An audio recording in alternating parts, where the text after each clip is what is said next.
Good evening, everyone. Sorry for being a little tardy, and I'm here. I didn't leave you.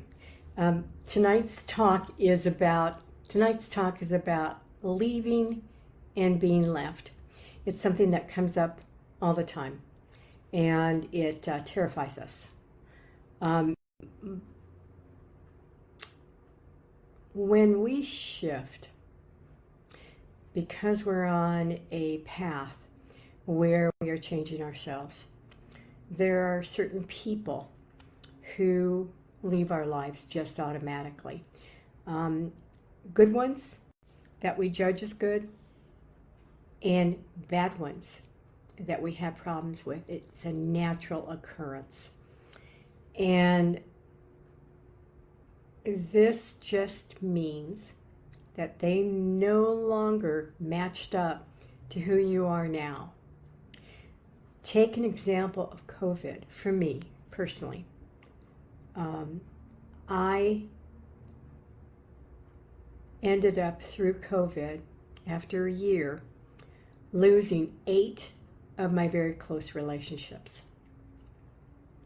During that year, I succeeded in shifting myself to a very confident, successful, sometimes mouthy female of empowerment. COVID was really good for me.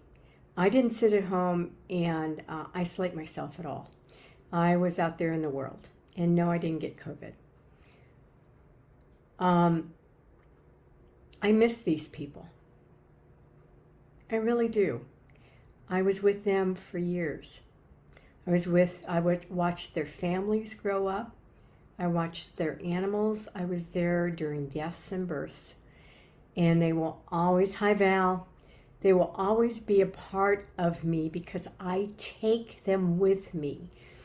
It's really important for you to realize this. Those who you love, hi Brian, those who you love that are no longer present in your reality, you still have a connection to through all realities. You're one with them.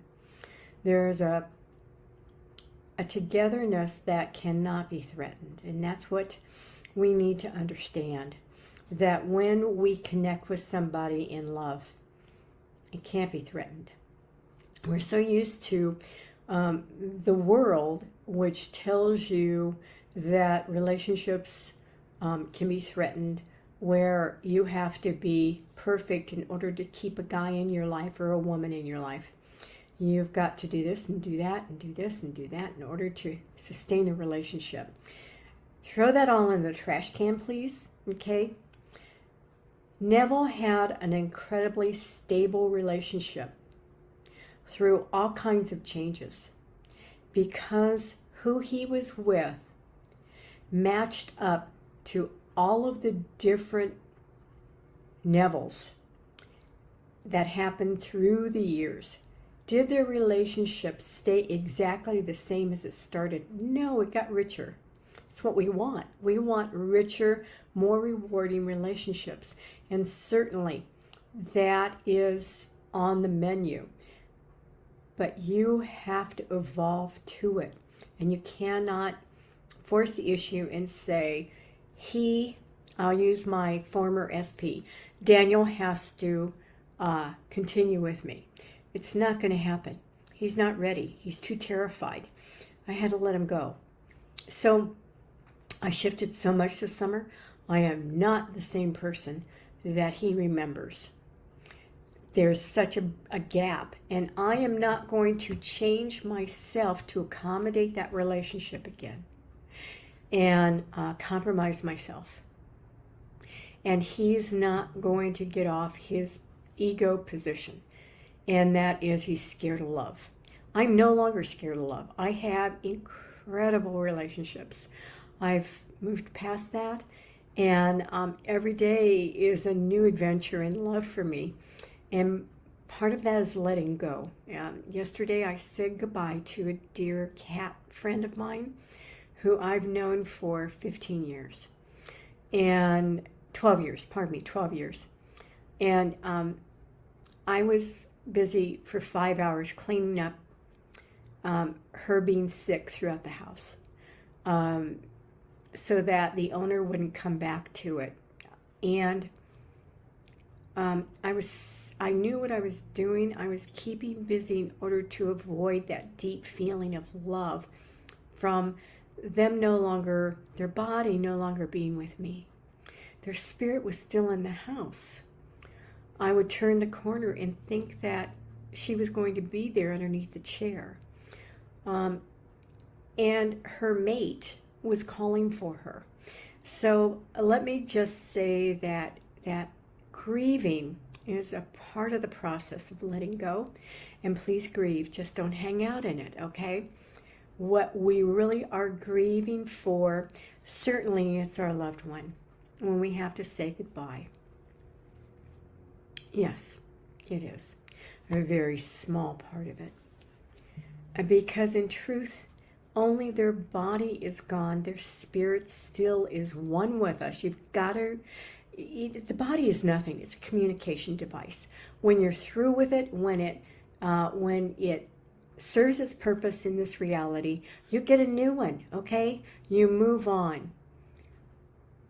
I take them with me. Beautiful. Thank you, Brian. Hi, Kelly. Hi, Gina.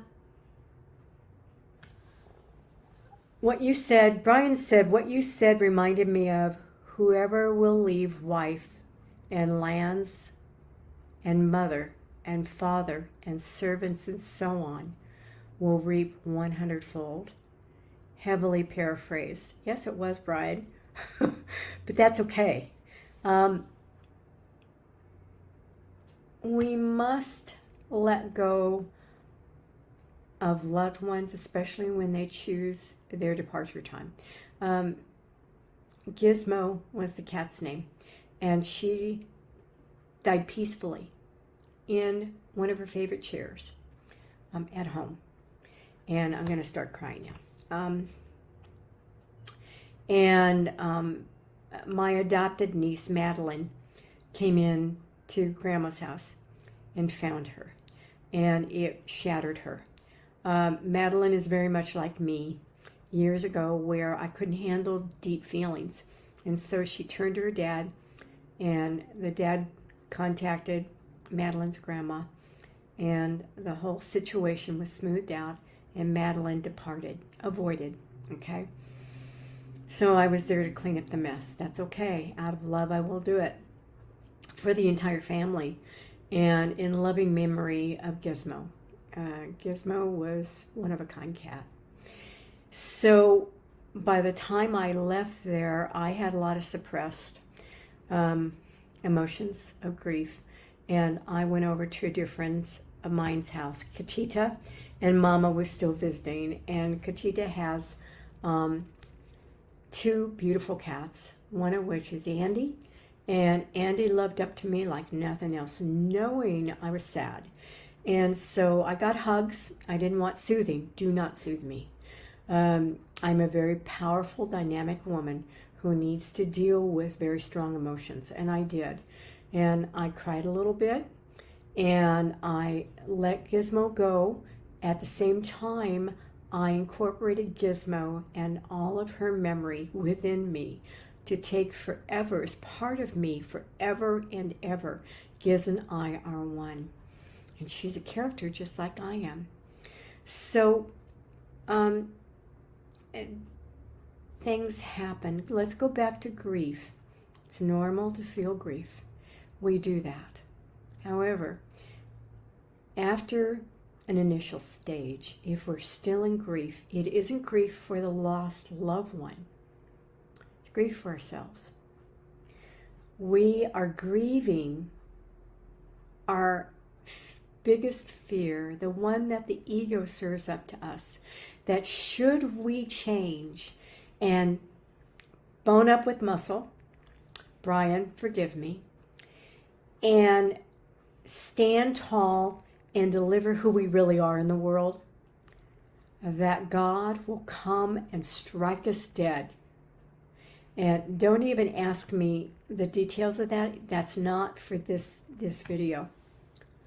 And so we experience the fear of our own death, our own demise, from the death of a loved one. And that's what really causes the biggest amount of grief. So you just recognize it and say, my Father in heaven loves me. I am here to be an emissary of empowerment and raising up from the crypt. Old man, take a hike, and then stand up tall and celebrate the departed loved one's life by making yours more joyous and more rewarding and sharing stories about them. Now, let's go on to the other side of departure. And that is when you want to leave somebody who no longer serves you. I'm not a supporter of that, to tell you the truth, because another will be found. But go ahead, okay? Leave whoever is seemingly abusing you, get some space, and become 100% accountable for the exchange that you had. Could have lasted years. Especially, one reason I am okay with that is if they are threatening your life or in any way, shape, or form. My ex was threatening my life almost every day, okay? And so I got blankety blank blank blank fed up with it. And I said, enough is enough. Let's turn the tables. And I came out like gangbusters. And he applauded me at the same time, scared to death of me. And to this day, he's scared to death of me. Good. Let's keep it that way. That was my first taste of who I really am. I'm very, very capable of handling myself in any circumstance that comes along. And you are too. So certainly if you're being abused, leave the relationship, get some space. Then you become 100% accountable for attracting a narcissist, an abusive narcissist. Normally that's what you have. And you start working on why. And the why always ends up being because you were being so stubborn at releasing who you really are in the world. You wanted to. You had the desire. I certainly did. And back then I wasn't quite sure what I was desiring, but damn it, I wanted a different life.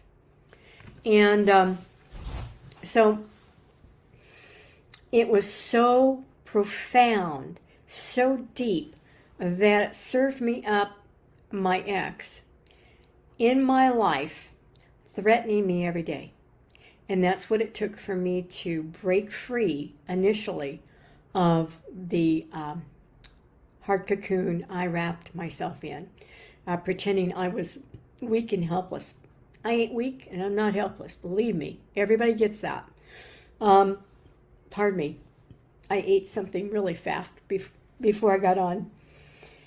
And it's not willing to go down all the way. So leave, become 100% accountable, and learn the lessons that you got from the interaction. And really learn them, because if you don't, guess what? You're going to get another of the same person in a different form, because it's part of your healing process. I did continuously, okay? Several years ago when I had MS because of resentment on the relationships, and when I was sicker than a dog with walking pneumonia, MS, incontinence, diabetes, I mean, you name it, I had it. I screamed at God and said, I've had enough. I give. I surrender. Show me the path. And everything started working out beautifully for me. And my relationships changed drastically. I think 20 of them left of their own volition. 5 more left because I said, you're out. You no longer serve the best in me. And I did it in such a way where I stepped up to the plate and first tried a reconciliation. When that didn't work, I said, then we can't go any further. I wish you well, but this has to stop. And so it lasted about 3 years afterwards until it started calming down. And now I can't get rid of people. They're with me for life. Even the ones that left me this week that said, we no longer have the need for the service you provide, even though we dearly love you. And we want to be able to call upon you when the time is right. I had no problem at all. They're lovely people. There was absolutely no trauma, no drama, no tears, just a lot of shared love. And it was time to go on, because as I was with them in their lives, I had moved on incrementally, and they had too. We all shifted together, and their life changed. Mine did too. And my life in the next, I'm going to get misty-eyed, in the next 9 months is going to have a lot of goodbyes. And right now it's through attrition. There are people who just naturally will pass on. I take care of the elderly, and they're getting older. They're in their 90s and 80s, late 80s. And so I've got some goodbyes to say, maybe not. But as of July 1st, I am going to have a drastic change, and I'm building up to that change now. So I have 9 months of putting the pedal to the metal and working diligently on reconstructing or making my new life the way I design it with God's help. And He is pointing the right direction. And it's an inner pointing. Okay, it's not God outside of me. God is not outside of me. God is me. God is within me. But there's God the Father, the Creator, and God the Son, and I'm God the Son. I do not usurp the power of God the Creator, and that's our stumbling block. Narcissists do that all the time. I am part narcissist, certainly I am, and I can play that really well when I am irked. So let's go on to leaving. When it's time for you to leave, do it as lovingly as possible. First, though, see if it is you avoiding, and there are a lot of avoiders I know out there. I know of one of them in particular that is just an adorable person, but avoids, okay? So we won't name names right now. I'm an avoider. Hell, I'll admit to it, but I am bucking up. And I am handling things with integrity and with commitment and with love for everybody concerned. Leaving is, in grief, are incredibly monumental issues that we all face, because it touches on one of the key elements of the ego's mantra. And it's the second point of their proof that we are separated from God the Father. The first point is that we were rejected. I'll go into that later in another live. Okay, that's the key element there. And we abandoned God. We said we're going to set up our own domain. So we made a 3D virtual reality filled with sin, guilt, fear, pain. And that's what we wake up to every day. And the voice of God's within us telling us, see it a different way. Forgive it. Revise it, as Neville says. Revise it. Your imagination is making the sin, guilt, and fear because of abandonment. We fear being abandoned because we have guilt that we abandoned God the Father and we left heaven. Well, F. And you'll understand what that means when I have my book self-published at the end of this year. So,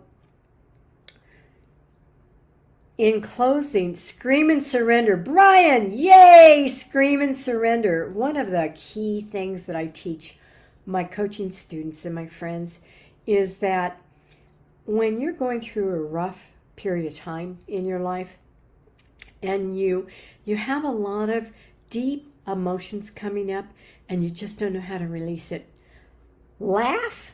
If you can't laugh, I want you to scream. I did a scream this morning. I want you to scream for a damn good reason. I had a killer weekend at the tail end of 9 days of being away from the house. 9! I had it up to here. And I was chomping at the bit to get home. I'm home now. And I've got a big mess to clean up here before I go away again for 4 days on my vacation. But that's joyous. So, and being away was joyous too. So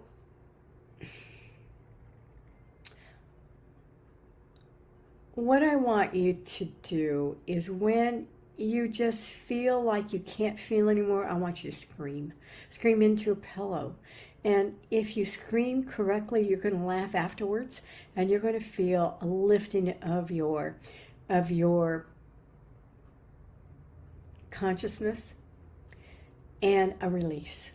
And I scream several times a week when things seem to be out of control. Good, God's in control. I'm not. God through me, yes.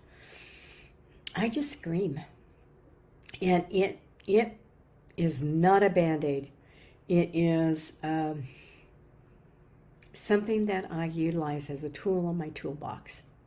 So, speaking of boxes, I'm not in the box. I put things in the box to utilize later, like my magic wand and stuff like that. So, guys, departure is part of the experience of this reality, okay? It's part of life.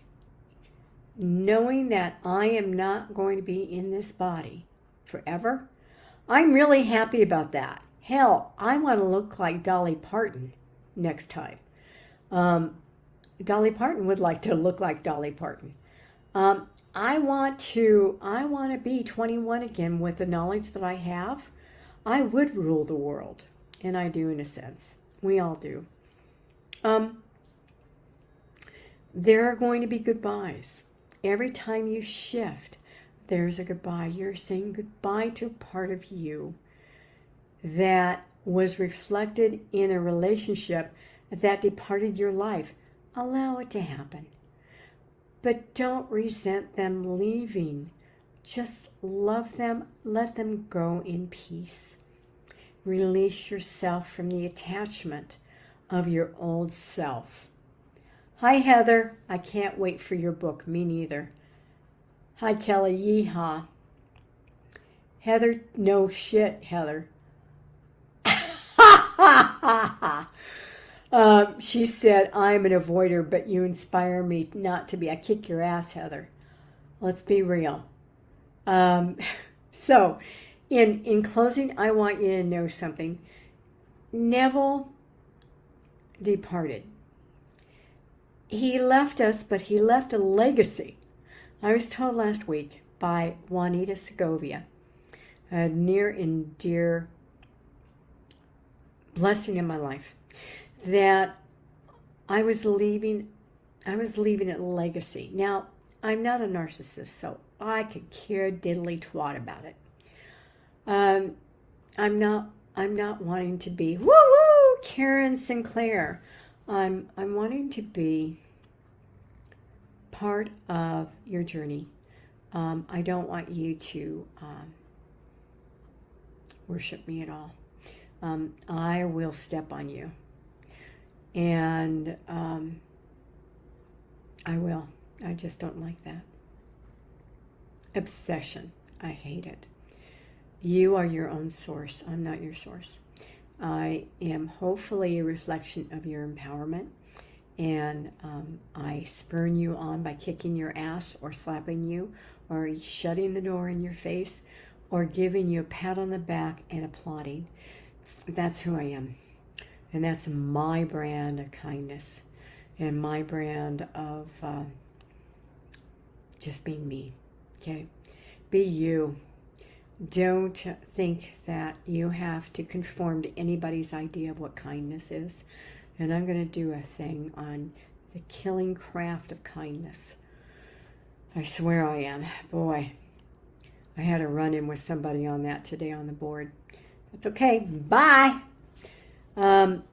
So, again, in closing, I want you to say goodbye to what does not serve you anymore and allow the newness of a new, improved them to come into your life, maybe in a different body, but they'll be an actor in your new script, maybe freed of an illness that they had or of a bad habit that you tried to assist them past. And this one will be just like my sister Judy. I'm talking about you, Janet, but yet Janet's so much better, and I love her to death, and life, and death again, and life again, forever. So thank you very much. I love you all, and I will see you on Wednesday. Bye now.